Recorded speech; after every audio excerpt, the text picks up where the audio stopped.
मैं आपके लिए फिर एक दोबारा नया चैप्टर लेके आया हूँ। चैप्टर सेकंड फर्स्ट बुक का जो हमारा द्विध्रुवता का अंत है, मैं आपको इसमें इम्पोर्टेंट क्वेश्चन बताने जा रहा हूँ, ध्यान दीजिएगा। जो हमारा चैप्टर का नाम है, चैप्टर के नाम से स्टार्टिंग करते हैं, समझने की कोशिश करते हैं।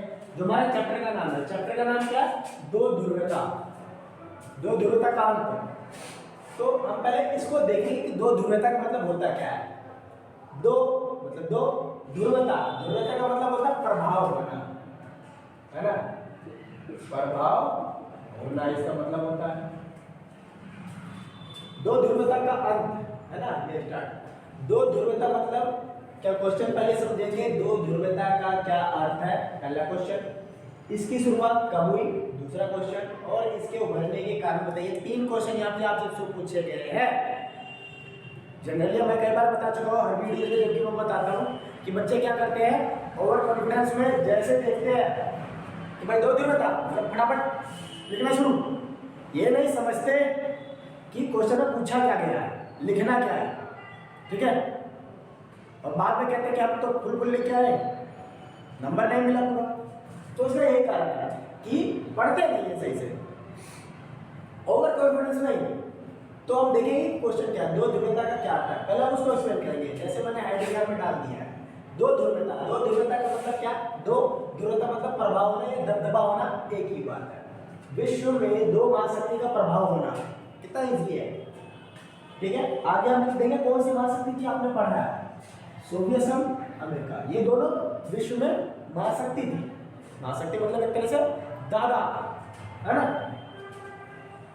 इसकी शुरुआत वर्ष 1945 के बाद, यानी ब्रैकेट में लिखेंगे आप द्वितीय विश्व युद्ध के बाद, तब जाके फुल नंबर आप अचीव कर सकते हैं, ठीक है। मेन बात यही फोकस करना है। डेफिनेशन मतलब प्रभाव होना दो महाशक्ति का, कौन कौन से नाम भी बताना ब्रैकेट में, सोवियत संघ, अमेरिका। इसकी शुरुआत कब हुई? 1945 के बाद, ब्रैकेट में हम डालेंगे द्वितीय विश्व युद्ध के बाद, तब जाके आपको फुल नंबर मिलेगा इसमें। अगला क्वेश्चन देखते हैं। हमने बता दिया इसकी शुरुआत कब हुई, 1945 में। अब आगे क्या पूछ रहा है? इसके उभरने के कारण, मतलब दो महाशक्ति है कैसे आई विश्व में। तो अगली लाइन से हम स्टार्ट करेंगे, विश्व में दो महाशक्ति उभरने के कारण, ठीक है। ऐसे लिखने से नंबर मिलता है। पहला आप देखेंगे हेडिंग। मेरे वीडियोस में जैसे कि मैं बता चुका हूँ कि मेरे वीडियोस में हेडिंग लिखा मिलेगा, हेडिंग ही पढ़ के जाओ, उसको एक्सप्लेन सुनो मैं कैसे कर रहा हूँ गौर से। और या तो आप अपने कलम कॉपी निकाल के जब मैं बता रहा हूँ तब आप नोट डाउन कर लिया कीजिए, ताकि लास्ट में आपको इजी हो कि ये लिखना, अपनी भाषा में लिख लीजिए। जैसे पहला है उन्नत संचार प्रणाली, मतलब दोनों महाशक्तियों की, अमेरिका सोवियत संघ, दोनों की संचार प्रणाली बहुत ज्यादा उन्नत थी। उन्नत का मतलब बहुत ज्यादा आगे थी, आगे मतलब विकसित थी बाकी देशों की तुलना में। इनके पास एक से एक हथियार, एक से एक टेक्नोलॉजी, है ना, जो अपने आप को सुरक्षित रख के दुश्मन को घर में बैठे बैठे पंगु बना सकता है, ठीक है। अगला देखते हैं प्राकृतिक संसाधनों का होना। प्राकृतिक संसाधन मतलब बाय नेचर द्वारा जो मिलता है। इनके पास कोयला, खनिज, पेट्रोलियम, इन जैसे खनिजों का कोई कमी नहीं था। इनके पास भरपूर मात्रा में उपलब्ध था, जिसकी वजह से ये लोग विश्व में उभरे। नेक्स्ट है परमाणु शक्ति संपन्न देश। जानते हैं आप, परमाणु शक्ति संपन्न देश थे, ये भी रह चुके हैं, अभी भी है, ठीक है। इस वजह से भी इनकी ताकत बाकी देशों की तुलना में अधिक थी, इसलिए ये उभरे। उभरने का मतलब निकले विश्व में, भाई बन गए एक तरह से। भाई कौन सा भाई? रिलेशन टाइप वाला भाई नहीं, चाकू देने वाला भाई। आगे देखते हैं सैन्य शक्ति का मजबूत होना। अब देखो कोई भी देश अगर भाई बनता है ना, तो एक वो मजबूत होगा तभी तो भाई बनेगा। सैन्य शक्ति उसकी मजबूत होती है। टेक्नोलॉजी है तो मतलब सैन्य सेना भी तो चाहिए लड़ने के लिए। जैसे जब दो के बीच लड़ाई होती है, दो पक्षों के बीच, तो क्या करते हैं, हाँ भैया जब फोन करते हो, बंदे बुलाते हैं ना, वो भी बुलाता है, चल तू भी बुला। अब जिसके ज्यादा बंदे उसका बन गया, वो बन गया भाई, ज्यादा बन गया। तो बस यही है, सैन्य शक्ति जिसके पास अधिक थी, प्लस मजबूत भी थी, एक से एक हथियार थे दोनों के पास, इस वजह से भी उभरी। नेक्स्ट है आर्थिक शक्ति का मजबूत होना। अब देश इकोनॉमी भी चाहिए देश को, उन दोनों की अर्थव्यवस्था काफी ज्यादा मजबूत थी, इस वजह से भी दोनों देश सामने उभर कर आए विश्व में। समझ में आ गया कितना इजी है। आप लोगों को करना कुछ नहीं है, क्वेश्चन पढ़ना। कितने क्वेश्चन दिए गए, इसमें 3 क्वेश्चन दिए गए। दो ध्रुवता क्या है, इसकी शुरुआत कब हुई, दूसरा इसके उभरने के कारण बताइए। अब मैंने कैसे लिखा देखिए, दो ध्रुवता हेडिंग डाल दिया, पहले मैंने क्वेश्चन दे दिया, ये पहला बता दिया, ठीक है। नेक्स्ट इसकी शुरुआत कब हुई, ये रहा दूसरा, ठीक है। इसके उभरने के कारण ये रहा तीसरा, क्लियर, ठीक है, हो जाएगा। नाउ गाइस, अब अगला क्वेश्चन देखते हैं, दो ध्रुवता का अंत का। पहला क्वेश्चन जैसा कि मैंने बता दिया।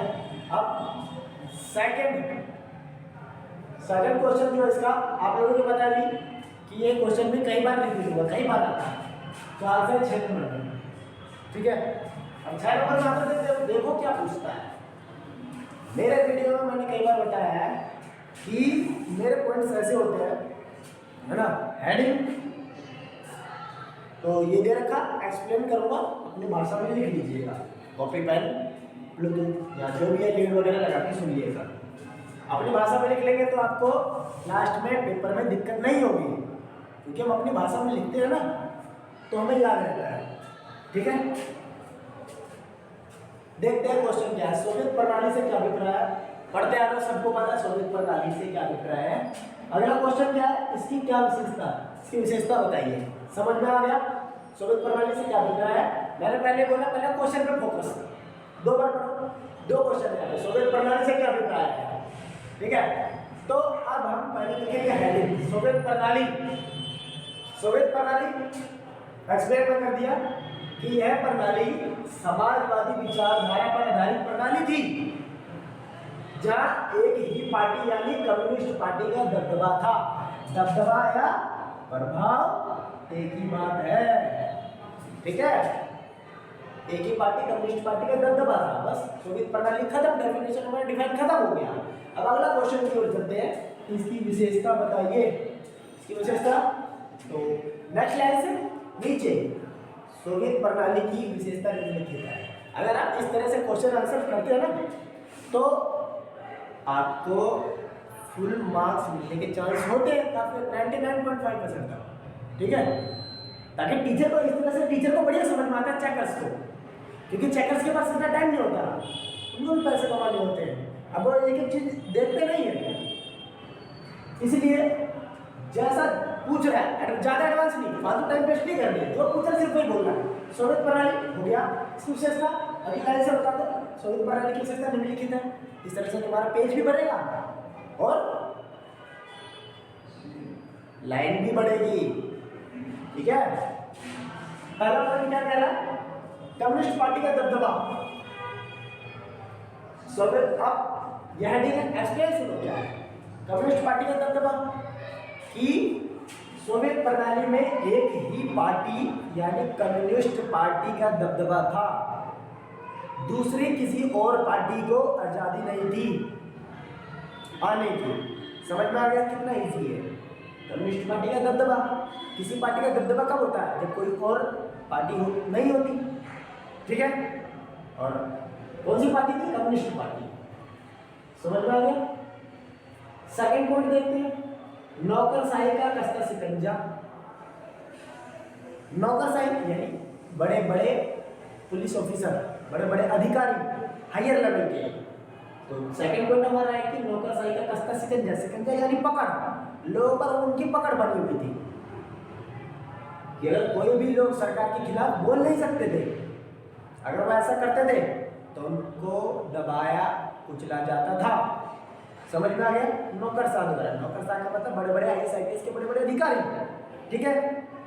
नेक्स्ट, लोगों को विरोध करने की आजादी नहीं। तो क्वेश्चन में से अब इसको बढ़ाओ कैसे। सोवियत प्रणाली में लोगों को विरोध करने की आजादी नहीं थी।